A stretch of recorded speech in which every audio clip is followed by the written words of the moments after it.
kakarating lang po namin dito sa aming hotel. Yung pangalan po ng hotel namin is Golden Monkey. So, dito po kami mag-i-stay ng 6 nights. Pero itong room po na to is hindi po talaga to yung in-avail namin. Bali, ito lang po yung binigay nila sa ngayong first day kasi po yung hotel po talaga namin is may ginagawa pa daw po sila. Guys, ito po pala yung villa. Hindi ko alam kung villa or ano. Basta parang pang family na din po kasi pwede na din. So, ganito po siya. So, ito po yung harap niya. Ganyan. So, ito po yung sa amin. So, sa room na to, pwede po kami mag-yosi. Pero hindi naman ako mag-yosi. Tapos may duyan din sila. And, check nyo to guys. Ang kito. So, ayun. Start na po tayo. So, pasensya na po kayo kung medyo makalat yung room namin. Dito po namin naayos. So, ayan po yung room namin. Ayan. So, may aircon po pala to guys, pero wala po siyang TV. Pero may ref naman po. Kaya, pwede na. Pwede naman mag-cellphone. So, ayan. Ang kitang basket. Talagyan natin ng damit. So, ayan. So, okay. Tapos, ito po yung lalagyan ng damit. Yan. Ito. Tapos, may blow dry. Tapos, ito po yung CR. So, ayos naman yung CR. Ayan.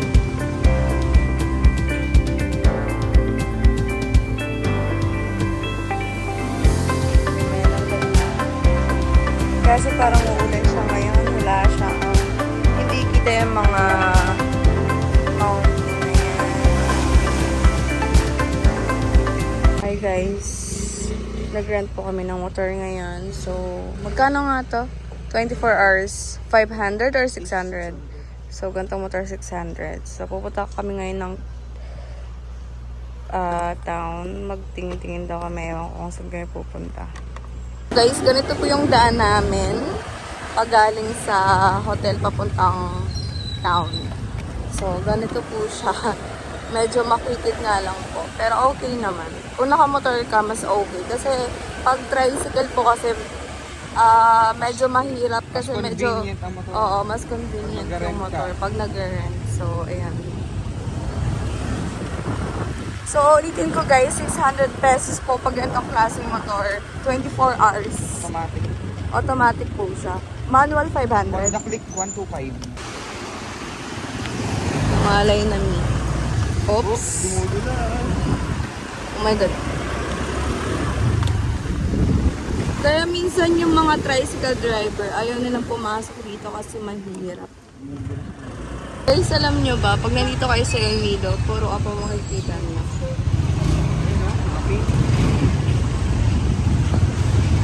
Yes, puro apam. So, dito pala kami ngayon sa Mama's Grill.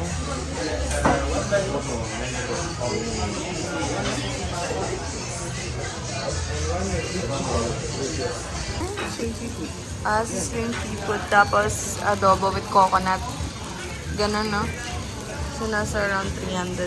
Mga siguro 600. Or 700, sabihin na natin. Free taste. Kung masarap. 120? 120 nasa cup? Hello? 140 po. 240. So, dito muna tayo.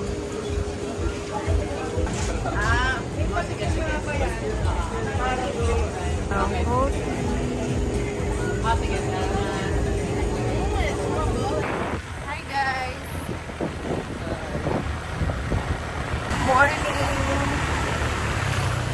Pauwi na kami sa hotel. Oh, dito kami dadaan. Kagabi, high tide. Ang nice, no?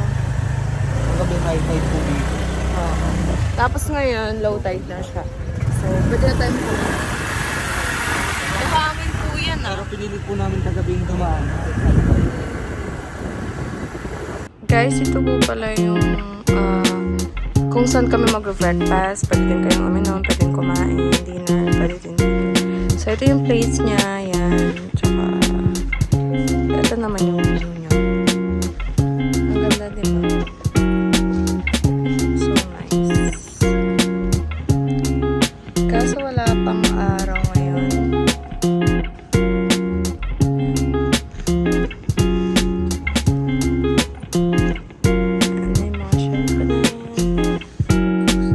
Hello!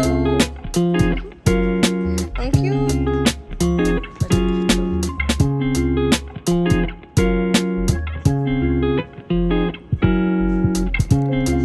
Ayan guys, ito mo pala yung breakfast namin. 7 commando na. Ito yung European food. Guys, nakalimutan ko pala sabihin kung paano kami nakapunta dito sa El Nido. So, ganito po kasi yun. Sumakay po kaming Cebu Pac na iya to Puerto Princesa.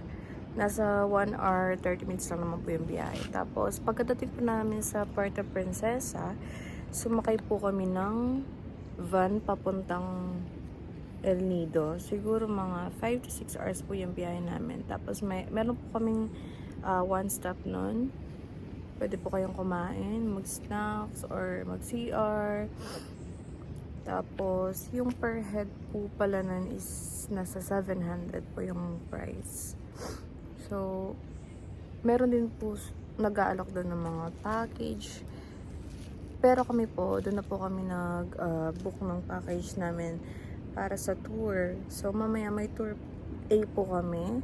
So, bukas naman is tour C. Dalawa lang po muna yung kinuha namin. Ito yung view pag madaling araw. Dito sa harap ng aming room. So, ito po yung ano namin. Guys, actually yung ano na to, di ko alam, villa na to, pwede na siya pang family, pang friends. Yun, so, nasa yan po yung kapitbahay namin. Charot. Tapos yun, dun banda is yun yung restaurant nila. Siguro mamaya lilipat na kami ng ibang room. Kasi, hindi po talaga ito yung room namin. Bali, inaayos pa daw yung room namin. So, dito muna kami nilagay. So, tapos lang namin mag-breakfast. Tapos yung breakfast na yun is free lang po yun. Nakalimutan ko pala sabihin.